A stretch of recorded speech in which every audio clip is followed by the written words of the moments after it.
আমার জীবনের এই কাহিনী হয়তো আপনাদের অবাক করে দেবে যে বিয়ের পবিত্র বন্ধনে আবদ্ধ হওয়ার আগেই আমি কি করে অন্তঃসত্ত্বা হয়ে পড়লাম। আমার সৌন্দর্য অনেক পুরুষেরই দৃষ্টি আকর্ষণ করত, কিন্তু আমি তখনও কলেজের গণ্ডি পেরোইনি। এরই মধ্যে বাবা আমার বিয়ে ঠিক করে ফেলেন একজন সেনা সদস্যের সাথে, যার নাম রূপম। রূপম যেহেতু সেনাবাহিনীতে চাকরি করত, বছরে প্রায় 6 মাসই তাকে সীমান্তের প্রহরায় কাটাতে হতো। ছেলেটি দেখতে যেমন সুদর্শন ছিল, তেমনি সে ছিল তার বাবা মায়ের একমাত্র সন্তান। তাদের পারিবারিক অবস্থাও যথেষ্ট ভালো ছিল, তাই সবকিছু বিবেচনা করে বাবা রূপমের সাথেই আমার বিয়ে পাকা করেন। আমার নাম প্রিয়া। আমরা এক ভাই ও এক বোন।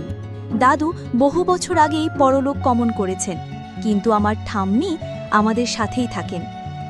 ঠাম্মি আমাকে ঠিক পুতুলের মতো ভালোবাসেন, আর আমার বাবা মায়ের ভালোবাসার গভীরতা তো এই গল্পের পরতে পরতে আপনারা বুঝতে পারবেন। আমার ছোট ভাইটি এখনও স্কুলের ছাত্র। বিয়ের কথা পাকা হওয়ার পর রূপম মাঝে মাঝেই আমাদের বাড়িতে আসত সবার সঙ্গে আলাপ পরিচয় করতে। এভাবে প্রায় 1 মাস কেটে যাওয়ার পর বাবা যখন বিয়ের তারিখ চূড়ান্ত করতে রূপমের বাড়ি গেলেন, তখন রূপমের বাবা জানালেন যে রূপমের জরুরি তলব এসেছে, তাকে আগামীকালের মধ্যেই 6 মাসের জন্য সীমান্তে যেতে হবে। এই আকস্মিক খবরে আমরা সবাই, বিশেষ করে আমার বাবা মা, খুব ভেঙে পড়েছিলাম। ভেবেছিলাম বিয়ের পর না হয় অয়নের সাথে সীমান্তেই চলে যাব, কিন্তু তার আগেই সে আমার থেকে অনেক দূরে চলে গেল। আমাদের মধ্যে ফোনে নিয়মিত কথা হতো।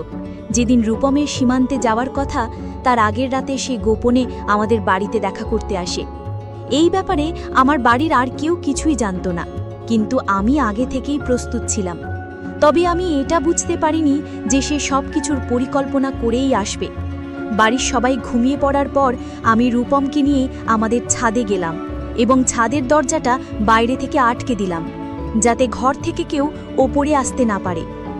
ছাদে পাতা একটা ছোট খাটে বসে আমরা অনেক গল্প করি। রূপম আমাকে ছেড়ে 6 মাসের জন্য চলে যাবে, এই কথা ভেবে আমি তাকে জড়িয়ে অনেক কেঁদেছিলাম। সেই আবেগঘন মুহূর্তে আমরা আমাদের সব সীমা ভুলে যাই, এবং সেদিন রাতে আমাদের মধ্যে সব কিছু হয়ে গিয়েছিল। সেই এক রাতের ভুলের শাস্তি যে আমাকে আজও বয়ে বেড়াতে হবে, তা আমি তখনও ঘুণাক্ষরেও টের পাইনি। আজ আমি এক সন্তানের জননী, কিন্তু আমার স্বামী থেকেও নেই। আমার সন্তানের বাবা বেঁচে থাকতেও সে পিতৃস্নেহ থেকে বঞ্চিত। সেদিন রাতে রূপম যখন আমাকে ছেড়ে চলে যাচ্ছিল, আমার বুকটা ফেটে যাচ্ছিল, কারণ আমি সর্বস্ব দিয়ে তার হয়ে গিয়েছিলাম। অয়ন কথা দিয়েছিল 6 মাস পর ফিরেই সে আমাকে বিয়ে করে তার বাড়ি নিয়ে যাবে, কিন্তু তার যাওয়ার 1 মাস পরেই আমি অসুস্থ বোধ করতে শুরু করি। আমার প্রায়শই শরীর খারাপ লাগত, বাথরুমে গিয়ে বমি করতাম। একদিন আমি বাথরুমে বমি করার সময় আমার ঠাম্মি শব্দ শুনে ছুটে আসেন। তিনি আমাকে ধরে বিছানায় বসিয়ে কপালে চুমু দিয়ে বলেন, আমার পুতুলটার কি হয়েছে? কয়েকদিন ধরেই দেখছি তোর শরীরটা ভালো নেই, চল আজ আমিই তোকে ডাক্তারের কাছে নিয়ে যাব। আমার শরীর এতটাই খারাপ ছিল যে আমিও ডাক্তারের কাছে যেতে রাজি হয়ে যাই, কিন্তু আমি স্বপ্নেও ভাবিনি যে ডাক্তারের কাছে গিয়ে আমি নিজের সম্পর্কে এত বড় এক সত্য জানতে পারব। ডাক্তার আমার পরীক্ষা নিরীক্ষা করে যা জানালেন, তাতে আমার পায়ের তলার মাটি যেন সরে গেল। ডাক্তার বললেন আমি গর্ভবতী এবং সময় পেরিয়ে যাওয়ায় গর্ভপাত করানো সম্ভব নয়। সেদিন আমাদের সাথে আমার ছোট ভাইও গিয়েছিল। সে যখন বুঝতে পারল যে সে মামা হতে চলেছে, তখন সে বাড়িতে ফিরেই ছুটে গিয়ে ভেতরে গিয়ে চিৎকার করে বলতে লাগলো, মা, একটা দারুণ খুশির খবর আছে, আমি মামা হতে চলেছি। এই কথা শুনে মা আমার ভাইয়ের গালে সজোরে এক থাপ্পড় বসিয়ে দিলেন। এরপর ঠাম্মি যখন আমাকে সাবধানে ধরে ঘরে নিয়ে এলেন, তখন বাবা মা জিজ্ঞেস করলেন, ডাক্তার কি বলেছে? প্রিয়ার কি হয়েছে? ঠাম্মি তাদের মুখের দিকে তাকিয়ে শান্তভাবে বললেন, প্রিয়া সত্যিই মা হতে চলেছে। এই কথা শোনা মাত্রই মা আমার দিকে তেড়ে এলে ঠাম্মি তার হাত ধরে ফেলেন এবং বলেন, খবরদার, আমার নাতনির গায়ে হাত তোলার চেষ্টাও করবি না। তোরাই তো ওর বিয়েটা পাকা করেছিলিস, বিয়ে ওকে শ্বশুরবাড়ি পাঠিয়ে দিতে পারতিস। তাহলে আজ এই খবর শুনে তোরা সবাইকে মিষ্টি খাওয়াতিস। সব দোষ তোদের, এতে প্রিয়ার কোনো দোষ নেই। আর যদি তোরা ওকে নিয়ে কোনো আজে বাজে কথা ভাবিস, তাহলে আমি আমার নাতনিকে নিয়ে এই বাড়ি ছেড়ে আমার গ্রামের বাড়িতে চলে যাব এবং আমার সমস্ত সম্পত্তি ওর নামে লিখে দেব। সেদিন আমি ঠাম্মিকে জড়িয়ে ধরে অনেক কেঁদেছিলাম, কারণ আমি ভাবতেও পারিনি যে এক রাতের ভুলের জন্য আমার জীবনটা এইভাবে বদলে যাবে। আমার বাবা তার একমাত্র সম্বল সবচেয়ে দামি জমিটা বিক্রি করে নগদ 15 লক্ষ টাকা অয়নের বাবার হাতে তুলে দিয়ে আসেন, শুধু আমার বিয়েটা যাতে তাড়াতাড়ি হয় সেই আশায়। আমরা ঘুণাক্ষরেও টের পাইনি যে এটা ছিল আমার হবু বর এবং শ্বশুর শাশুড়ির যৌথ ষড়যন্ত্র। 15 লক্ষ টাকা পাওয়ার পর আমার বাবা যখন বিয়ের তারিখের কথা বলেন, তখন আমার শ্বশুর জানান যে ঘর মেরামত করার জন্য তার আরও 3 লক্ষ টাকা লাগবে। আমার বাবা সেই টাকাও তাকে দিয়ে আসেন। এত টাকা পাওয়ার পর আমার শ্বশুর তার ছেলেকে অসুস্থতার মিথ্যে মেডিকেল সার্টিফিকেট দেখিয়ে 15 দিনের ছুটি নিয়ে বাড়ি প্রাণান। তার ফিরে আসায় আমরা সবাই খুব খুশি হয়েছিলাম, কিন্তু বাবা যখন বিয়ের তারিখ পাকা করতে তাদের বাড়ি যান, তখন তার একটি দামি 4 চাকার গাড়ি এবং আমাদের বাড়িটা আমার নামে লিখে দেওয়ার দাবি করে। আমার বাবা তাদের পায়ে ধরে কেঁদে বলেন, আমার যা ছিল আমি তো আপনাদের সব দিয়ে দিয়েছি, আমাকে আর নিঃস্ব করবেন না, বাড়িটা দিয়ে দিলে আমার ছেলেটাকে নিয়ে আমি পথে বসবো। তখন রূপমের বাবা বলে, বাড়িটা তো আপনার মেয়ের নামেই থাকবে, ভয় কিসের? আপনি যদি গাড়ি আর বাড়িটা দিতে না পারেন তাহলে এই বিয়ে হবে না।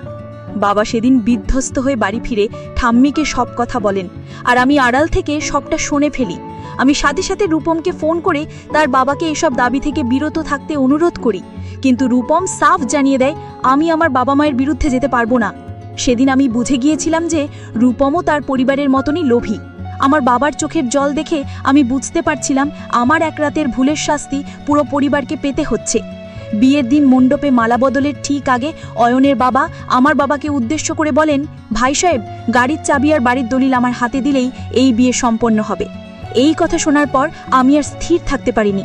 আমি মণ্ডপ থেকে উঠে গিয়ে বাড়ির দলিলটা সবার সামনে আগুনে পুড়িয়ে দিই। অয়ন হতভম্ব হয়ে আমার হাত ধরে বলে, রিয়া, তুমি এটা কি করলে? আমি তখন সবার সামনে তার গালে সজোরে এক থাপ্পড় মেরে বলি, তোর মতো লোভী মানুষকে বিশ্বাস করাই আমার জীবনের সবচেয়ে বড় ভুল ছিল। আমি গর্ভবতী, এই অসহায়ত্বের সুযোগ নিয়ে তুই আমার বাবার কাছ থেকে লক্ষ লক্ষ টাকা হাতিয়ে নিয়েছিস। আমার শ্বশুর তখন বলেন, বেশি বাড়াবাড়ি করলে আমরা বিয়ে না করেই ফিরে যাব। সেই মুহূর্তে আমার ঠাম্মি তার গালে এক থাপ্পড় মেরে বলেন, তোর মতো লোভী মানুষের বাড়িতে আমি আমার নাতনির বিয়ে কখনো দেব না। এরপর ঠাম্মি যৌতুক চাওয়ান অপরাধে পুলিশকে ফোন করেন এবং পুলিশ এসে আমার শ্বশুর ও অয়নকে গ্রেপ্তার করেন। আমি সমাজের ভয় ও লজ্জাকে জয় করে সেদিন বলেছিলাম, আমার সন্তানকে মানুষ করার জন্য আমি একাই যথেষ্ট। আমার এমন লোভী জীবনসঙ্গীর প্রয়োজন নেই। আমি চাই না আমার সন্তানের ওপর এমন মানুষের ছায়া পড়ুক। আসলে সেদিন রাতে যা কিছু হয়েছিল তা ছিল অয়ন ও তার পরিবারের পূর্ব পরিকল্পিত, কিন্তু আমার বাবা মা ও ঠাম্মি আমার পাশে ছিলেন বলেই আমি সেই কঠিন সময় পার করে একটি কন্যা সন্তানের জন্ম দিয়েছি। আজ আমার মেয়ের বাবা থাকতেও নেই, কিন্তু আমার পরিবার তাকে ভালোবাসায় ভরিয়ে রেখেছে। আমি এখন স্বামী ছাড়াই আমার বাবা মায়ের সাথে থেকে আমার মেয়েকে জোস্তীর্ণভাবে মানুষ করছি। বন্ধুরা, আজকে গল্পটি এখানেই শেষ করছি। গল্পে কোনো ভুল ত্রুটি থাকলে ক্ষমা করে দেবেন। গল্পটি ভালো লাগলে অবশ্যই লাইক, শেয়ার এবং সাবস্ক্রাইব করতে ভুলবেন না।